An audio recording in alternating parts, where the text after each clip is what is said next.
What's up everyone? Welcome back to the channel. In today's video, we're going to be looking at my mobile detailing setup. Now this is one of two setups that I have. This is my little transit, Ford Transit Connect van. So in this van, I have a pressure washer setup. It's a gravity feed system, meaning I have a 50-gallon tank up front or kind of mounted in the middle of the van.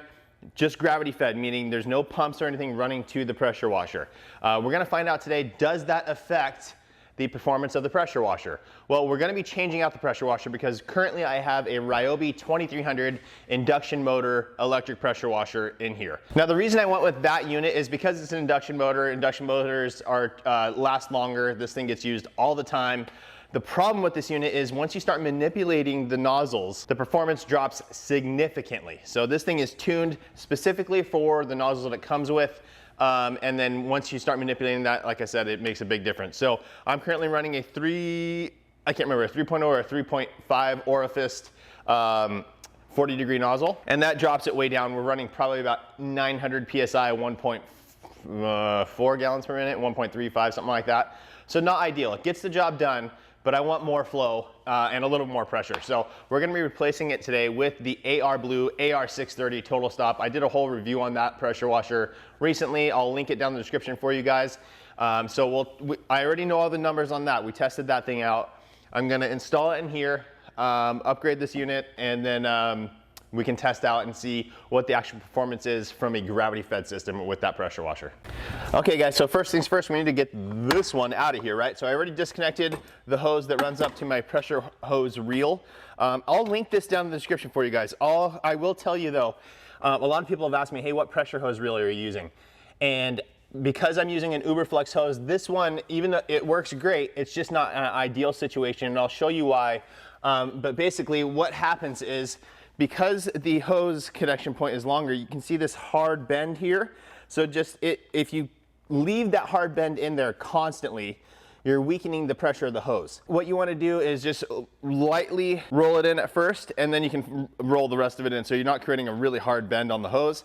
Also, when you use it, just make sure you pull out the entire hose before you fire it on. If you don't do that, then you're building pressure. There's already a contact point here from this turn. So if you let the pressure build in there, you could cause failure. So just make sure you roll out the whole hose first, and then you're good to go. Okay, so back to the unit. Like I said, I already disconnected the pressure washer hose connection point. Now I have a valve on my water tank. My water tank's right there, a little valve on it. I turned the water off, so I'm not gonna just flood everything in here. I'm gonna get a little bit of water still coming out, but not bad. I'm just gonna go ahead and back the hose off now of the pressure washer. And again, we're gonna get some drips, but it shouldn't be too bad.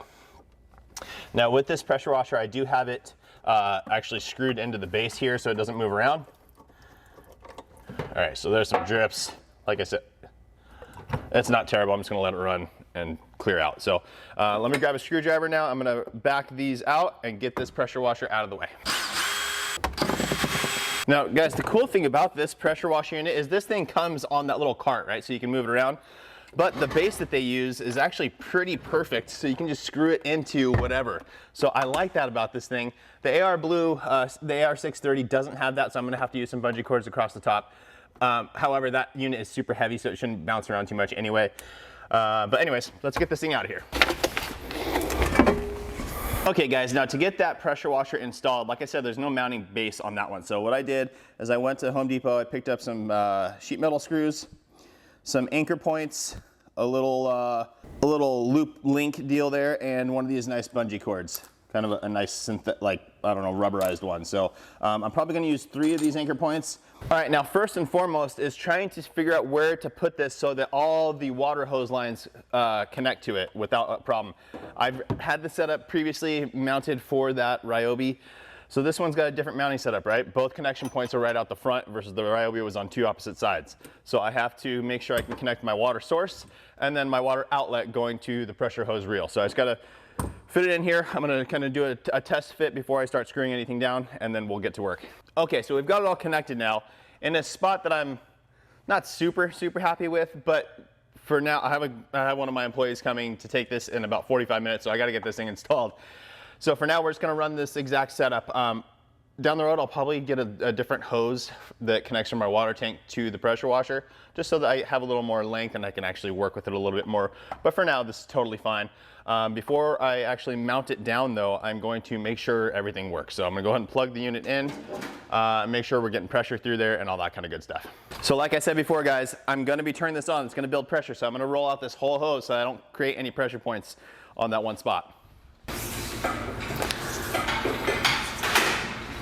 And as you can see, I actually do use the hose that this thing, a little auxiliary hose here, just because otherwise I have this M22x14 connection point that won't fit in there properly and it'll create an even harder kink here. So this is the best way I've found to do it.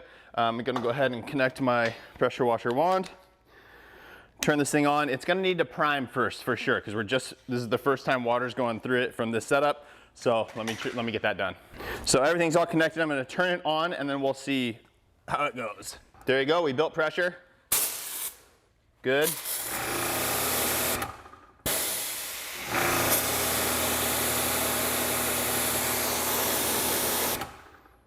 Fantastic. All right, I'm gonna go ahead and shut it off. We will go ahead and mount this thing in, just using those little spots so it stays in place, and we'll be good to go. Okay, so I've got the mounting points in. Wish me luck.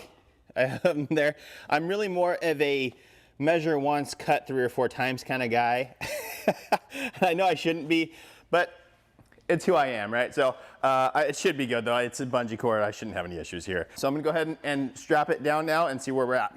Okay guys, so I've got the whole system set up now. I'm going to fire on the generator. I'm gonna use it just like I would as I'm out working at a job site, right? So I'm gonna use the generator, gonna plug it in. I'm going to use a 3.5 orifice nozzle, 40-degree nozzle. With that, when I originally did the test, I was getting 1,300 PSI at 2 gallons per minute. So let's see.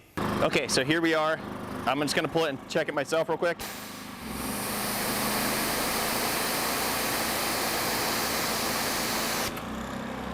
Slightly above 1,300. Here you go.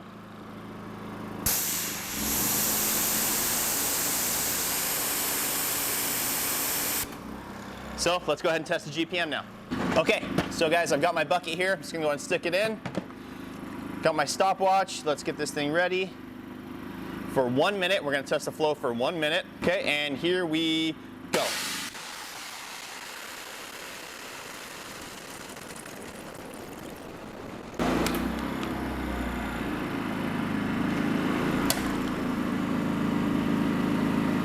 Unbelievable. So we're getting just above 1,300 PSI, and again, we're at the full 8 quarts. So that's 1,300 PSI, 2 gallons per minute. Gravity fed system does not affect it one bit. So there you go, guys. There's the proof of that. And I'm very excited to have this new pressure washer in this van. I'm going to start working out of this a little bit more. Gets way better gas mileage than my truck. I've been working on my truck just because that pressure washer was so much better. But now we're good to go with this one. That's it, guys. I hope that video helps you. Please make sure to like the video, make sure you subscribe, turn on that notification bell, and we'll see you on the next one.